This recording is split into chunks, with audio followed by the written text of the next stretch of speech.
E esse não foi um caso isolado, esse que a gente acabou de falar sobre a queda, né? Acidentes de trabalho são frequentes e merecem muita atenção, tanto dos funcionários, que precisam estar atentos, quanto dos empresários. Essas situações podem ser evitadas se fossem seguidas as normas de segurança e usados os equipamentos adequados. Mas se o empregado se negar, por exemplo, a usar ou a empresa não oferecer esses equipamentos, o que pode acontecer? Vamos entender melhor na reportagem? Acompanhe.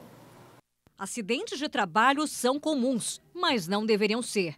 Isso porque tem várias normas que estabelecem práticas e cuidados que podem evitar um acidente e até mesmo mortes no ambiente de trabalho. No mês passado, 2 casos chamaram a atenção. Em Brusque, um homem ficou gravemente ferido ao cair do telhado de uma igreja. Ele estava fazendo reparos quando sofreu a queda de 10 metros de altura. A informação dos bombeiros é que ele não usava os equipamentos de segurança. A outra situação foi em Tijucas. O sargento do Corpo de Bombeiros Militar caiu de uma altura de 6 metros ao tentar fazer uma manutenção no telhado da corporação.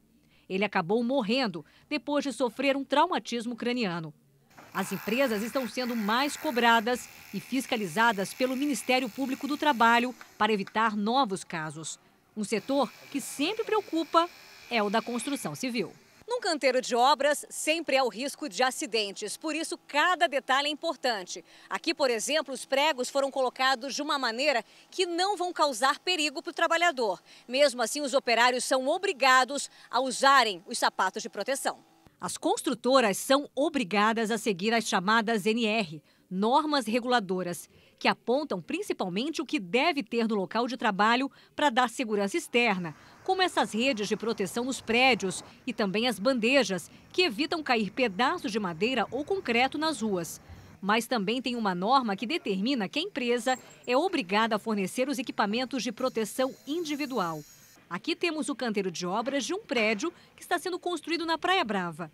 A empresa obriga cada um dos operários a usarem os equipamentos que são utilizados de acordo com cada atividade. Se tem barulho, eles precisam usar um protetor interno.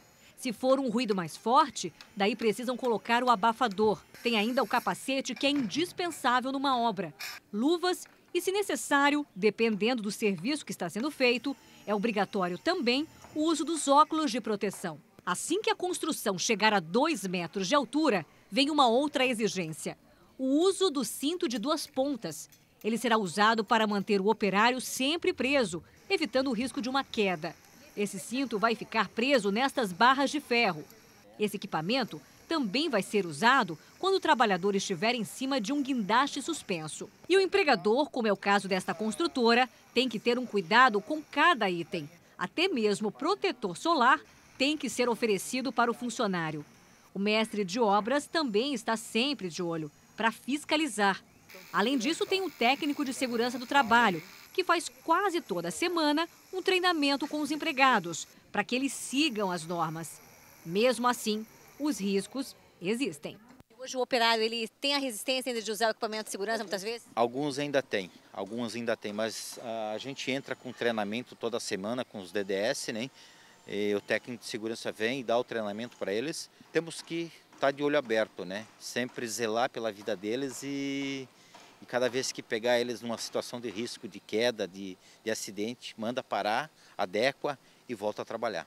Segundo dados da Polícia Civil de Santa Catarina, no ano passado foram registrados 10 inquéritos para apurar mortes por acidentes de trabalho no estado. Apenas uma vítima era mulher. Além do risco de um acidente ou morte, este advogado explica que se a empresa ou o trabalhador não seguirem as normas, os dois poderão ter problemas. Além dos riscos judiciais, né? Ou seja, é passível de um dano moral, um dano material, inclusive até fechamento da empresa, até que se mobilizem esses setores da empresa para guarnecer ao empregado todos esses equipamentos. Aquele que não utilizar os EPIs da forma correta, ele é passível de ser mandado embora. Pois é importante e às vezes a gente até ouve falar que tem funcionários que se negam, que não querem, né? Ou que o chefe vira as costas, vai lá e tira o equipamento de proteção individual, que é o EPI. Não pode, né, gente? Tem que ter responsabilidade. E ainda sobre esse assunto, a Prefeitura de Brusque se reuniu no início da semana com autoridades da região para debater o aumento de acidentes em construções civis da região. Só esse ano, Brusque já registrou um homem morto por choque elétrico e outro por queda de altura. Algumas ações foram estabelecidas na reunião, entre elas vistorias em conjunto para checar uma série de documentos e também equipamentos que são essenciais para a segurança no trabalho.